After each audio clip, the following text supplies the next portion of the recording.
It began like a spark in the dead of night, a sudden flash that lit up the global stage and left leaders scrambling. President Donald Trump's announcement of a staggering 200% tariff on imported pharmaceuticals wasn't just another hard line. Economic policy, it was a political earthquake. Within hours, the ripple effect reached far beyond American shores, shaking boardrooms in Tokyo, Seoul, and Canberra. But the real story wasn't just about economics. It was about pride, power, and the high-stakes gamble over life-saving medicine. Trump's reasoning was as bold as it was polarizing. In a televised statement, he declared, "America will no longer be held hostage by foreign drug cartels. We will make our own medicine, and we will make it cheaper." The crowd at his rally erupted in applause, but in hospitals across the nation, doctors and patients alike exchanged worried glances. The problem wasn't the idea of self-reliance, it was the immediate impact. The U.S. relied on Japan, South Korea, and Australia for critical cancer treatments, antibiotics, and life-sustaining insulin. Now, overnight, those costs had tripled. Enter Mark Carney, the former Bank of England governor turned global economic firebrand.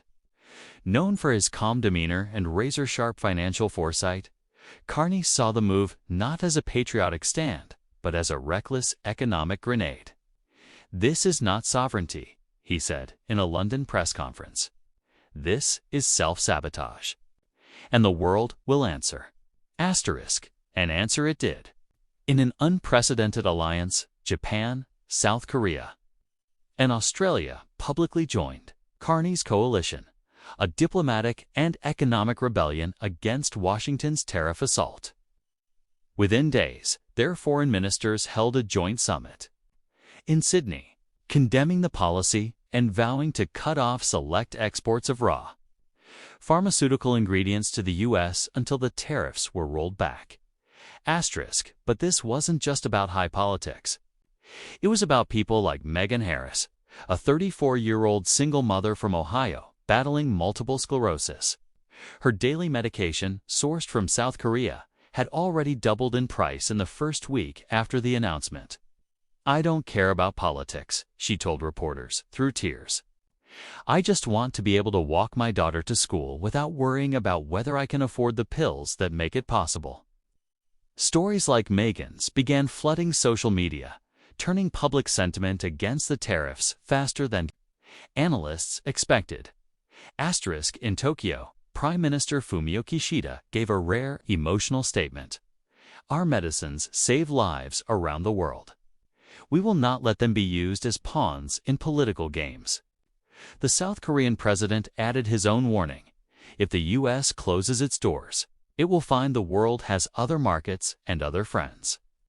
Meanwhile, Australia's Prime Minister framed the coalition as a stand for human dignity, saying, "Medicine should unite us, not divide us."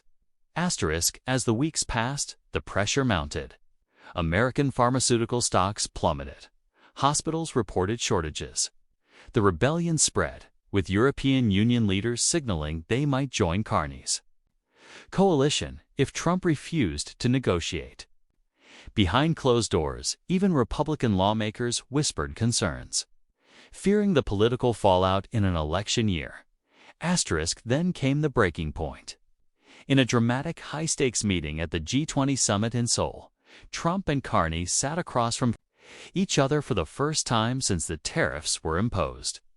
Cameras captured the tension. Trump leaning forward, hands clasped. Carney calm but unyielding. Sources say the negotiations lasted 9 hours, with heated exchanges over economics, sovereignty, and morality. In the end, a compromise emerged. The U.S. would lower the tariff from 200% to 40% for a 1-year transition period, while investing billions in domestic pharmaceutical manufacturing to reduce dependency. In return, the Carney coalition agreed to restore full access to critical medicines and raw materials, averting a looming public health crisis. The deal was announced to a weary but relieved public. Outside the White House, Meghan Harris held her daughter's hand and smiled through tears.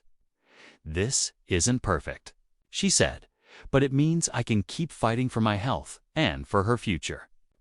The saga left the world with a powerful reminder in the delicate balance between economics and humanity.